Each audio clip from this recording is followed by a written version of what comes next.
20 июл Президенти Ҷумҳурии Тоҷикистон пешвои миллат муҳтарам Эмомалӣ Раҳмон бо сафари давлатӣ вориди шаҳри Улан-Батори Муғулистон шуданд.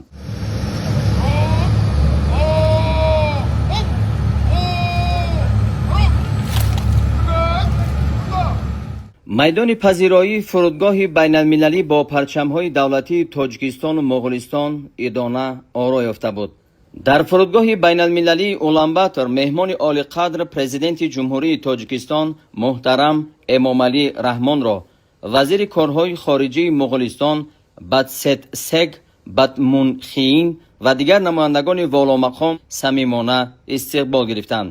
طبق مقررات رسمی سفرهای دولتی در نزد طیاره راهرو سرخ گسترده شده از دو طرف سربازان قراول فخری صف آراستند.